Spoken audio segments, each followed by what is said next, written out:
வணக்கம். இந்திய தேசிய real estate builders land developer நிலத்தரகர் நலச்சங்கம் INRBDMA திருவண்ணாமலை தெற்கு மாவட்ட தலைவர் TVM ஸ்ரீனிவாசுந்தரம் பேசுகிறேன். வணக்கங்க. இன்றைய தினம் திருவண்ணாமலை அண்ணாமலையர் உள்ள ஆசியுடன் உலகத்தில் இருக்கிறவங்க எல்லாருக்கும் நல்லது மட்டுமே நடக்கும் என சொல்லிக்கொண்டு ஒரு ரோடு, அந்த ரோட்டில் ஒரு பெரியவர் வயசானவர் நின்றுட்டு, தம்பி லிஃப்ட்டு கொடுங்க அப்படின்னு சொல்லி கேட்குறாரு. போய் நேக்கிறாங்க, யாரும் லிஃப்ட்டு கொடுக்காம. அந்த நேரத்தில் ஒரு பையன் கூலிங் கிளாஸ் மாட்டிகிட்டு வேகமாக வண்டியில் வரான். தம்பி தம்பி தம்பி கொஞ்சம் கொஞ்சம் போகிற வழியில் எனக்கு கொஞ்சம் விட்டு தம்பி அந்த ஊரில் அப்படின்னு சொல்கிறார். பெரியவரை பஸ் வரும், பஸ்ஸில் ஏறி வா அப்படின்னு நக்கல் அடிச்சுட்டு அப்படியே போகிறான். அந்த பெரியவர் இப்படி பார்க்குறாரு.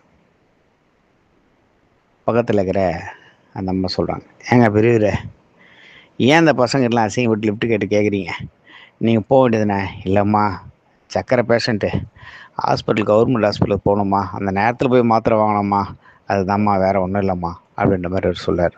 அதுக்காக இந்த மாதிரி பசங்கள்லாம் அசிங்கப்பட்டுருக்காங்க. பஸ்ஸு வரும். இல்லைம்மா, பஸ்ஸு வர்றதுக்குள்ளே அங்கே அந்த டைமுக்கு நான் போய் ஆகணும்மா அப்படின்ற மாதிரி அவர் சொல்ல, உடனே இன்னொருத்தர் வரார்.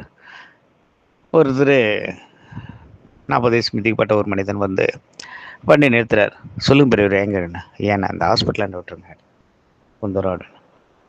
அப்படிங்களா, உட்காருங்க, நான் அந்த வழி தான் போகிறேன், அந்த வழியில் விட்டுறேன் அப்படின்ட்டு வண்டி போயிட்டுருக்கு.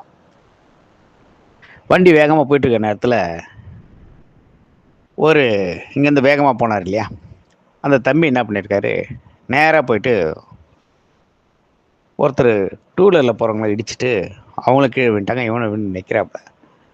அப்போ அந்த பெரிய தம்பி தம்பி தம்பி நிறுத்தணுன்னா, ஏங்க ஏதோ ஒரு ஆக்சிடெண்ட், ஏதோ ஒரு பிரச்சனை, அதுக்கு நம்ம ஏங்க நிறுத்தணும்? இல்லைப்பா அந்த தம்பி பாவம் இருப்பா அப்படின்னு. பெரியவரை ஏன் அப்படின்றார். ஒன்றும் இல்லை, ஒரு நிமிஷம்னா எல்லோரும் பிடிச்சின்னா அவர் சண்டை போடும்போது, ஏம்மா இருமா நம்ம அந்த பையன் சொல்கிறார், இல்லைங்க நான் இன்டர்வியூக்காக போகிறேன், ஒரு அர்ஜென்ட்டு, தெரியாமல் ஆக்சிடென்ட் ஆகிப்போச்சு, வச்சுட்டேங்க, வண்டிக்கு தான் ஒன்றும் அவளை விடுங்க, உங்களுக்கு எதுவும் அப்படின்ற மாதிரி சொல்கிறான். எப்படா நீ அவ்வளோ தைரியமாக வரலாம், ஸ்பீடாக வரலாம் அப்படின்ற மாதிரி திட்டிட்டு அந்த பையனை அடிக்க போகிறாங்க. அது பெரிய விஷயம். ஆமாம் விடுமா, புள்ள வேலைக்கு போகிறான், இன்டர்வியூ போகிறான்றா, விடுங்க. இந்த வயசில் இந்த காலத்தில் ஒரு பிள்ளைங்க வேலைக்கு போகணும், பிழைக்கணுன்றது நினைக்கிதுங்களா, அதுவே பெரிய விஷயம் இல்லைம்மா, விடுமா, தயவு செஞ்சு. நான் அந்த பெரியவர் கையெழுத்து கும்பிட்றாரு. பெரியவரை நீங்கள் வரீங்க, ஏதோ சொல்கிறீங்கன்னு விட்றேன், போ அப்படின்னோடனே அந்த பையன் வண்டியிலேருந்து கீழே வந்தான் இல்லையா, ஏஞ்சி வண்டியை ஒதுக்கிறான். வண்டி ஸ்டார்ட் ஆகலை. வண்டி ஸ்டார்ட் ஆகலை. ஐயோ இன்டர்வியூ டைம் ஆச்சு அப்படின்னோடனே அந்த கூட லிஃப்ட்டு கேட்டு வந்தார். பெரியவர், எனக்கு டைம் ஆச்சு, நானும் போகிறேன், வாங்க. எந்த வரேன் தம்பி அப்படின்னு. உடனே அண்ணா என்னை கொஞ்சம் இனிமே விட்டுருங்கண்ணா, எனக்கு டைம் ஆச்சு, நான் இன்டர்வியூக்கு, ப்ளீஸ்ண்ணா அப்படின்ற மாதிரி கேட்குறான். அந்த பெரியவர் பார்க்குறாரு. ஏம்பா புள்ள ஏதோ படித்து ஏதோ வேலைக்கு போகுது போல இருக்குது, இட்மை நீ விட்டுருப்பாடுண்ணா. ஏங்க நீங்கள் ஹாஸ்பிட்டல் போகணும், ஏதோ சக்கரை இருக்குது, மாத்திரை வாங்கணும்னு சொன்னீங்க, இப்போ விட்டு அவனை ஏற்றுங்கன்றீங்க அப்படின்னேன்ப்பா. என்னை கூட தான் அந்த தம்பி முதல்ல மதிக்கலை, திட்டிட்டு போனார், பஸ்ஸில் ஏறி வா அப்படின்னு நக்கலடிச்சிட்டு போனார். அதுக்காக நான் என்னப்பா மேலே கோவப்பட முடியும்? அது அவருடைய சூழ்நிலைகள், அவருடைய தெரிஞ்சதை பேசிட்டு போகிறாரு. அதுக்காக நம்ம கோவப்பட்டு என்ன பண்ண போகிறோம்? பரவாயில்லப்பா, அந்த பையன் இன்டர்வியூ போடணுன்னு அந்த பையனை ஏற்றி அந்த வண்டியில் அனுப்பிச்சி விட்றாரு. உடனே பக்கத்தில் இருந்தவர் பார்க்குறாரு. பெரியவரை, இந்த காலத்தில் இப்படி ஒரு ஆள் அப்படின்னா, இந்த காலத்தில் இல்லைப்பா, மனிதாபமானன்றது மனிதனுக்கு இருக்கணும். இப்படி வாழ்ந்துட்டா நம்ம எந்த வாழ்க்கையிலும் வாழ முடியாது. பரவாயில்ல விடு, அவங்க புத்திக்கு அவங்க செய்கிறாங்க, நம்ம அதுக்குண்டான மாதிரி நம்ம ஒரு செயல்பாட்டில் செய்யணும்பா அப்படின்னு சொல்லி முடிக்கிறார். எதுக்கு தான் நான் சொல்ல வரேன்னா, ஒரு வயசு பெரியவங்க, ஒரு மனிதர்கள், அது யாராக இருக்கட்டும்ங்க, ஒரு லைஃப்பில் டூ வீலரில் நம்ம போகும்போது லிஃப்ட்டு கேட்பாங்க. பகல் நேரத்தில் ரைட்டு ஓகே, நைட்டில் தான் உங்களுக்கு பயம், ஆனால் லிஃப்ட்டு கேட்டால் ஏதோ ஒரு பிரச்சனை அப்படின்னு. பகல் நேரத்தில் ஒரு அர்ஜென்ட்டுன்னு கேட்கும்போது இயலாமையில பணம் காசு கூட இருக்காதுங்க. ஒரு சில பேருக்கு பஸ்ஸில் போகிறது கூட துட்டு இருக்காது. சாதாரணமாக அந்த கொத்தனார் வேலை செய்கிறவங்க, அந்த எடுபிடி வேலை செய்கிறவங்கலாம் பார்த்திங்கன்னா, மாத சம்பளத்துக்கு பார்த்திங்கன்னா, அந்த சம்பளத்தை விட்டு கொடுத்துட்டு பஸ் சார்ஜ் கூட போக முடியாது, நடந்தே போவாங்க. நிறைய பேர்களை நம்ம சமுதாயத்தில் பார்க்குறோம். அந்த லிஃப்ட் கொடுக்குறதுனால நம்ம ஒன்றும் பெருசாக நம்ம குறைஞ்சிட போகிறதில்ல.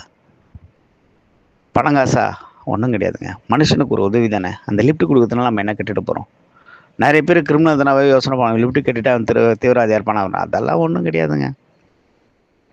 நம்ம கேட்குறது லிஃப்ட்டு. அவர் நம்மளால் எவ்வளோ தூரம் போக முடியும் அவ்வளோ தூரம் இறக்கி விட்டு நீங்கள் போயினே இருங்க. பெருசாக அவங்களால பெரும் உதவி கிடையாது. அதனால் எந்த ஒரு விஷயங்களும் நம்ம தப்பாக அவங்கள நினைக்க வேணாம்.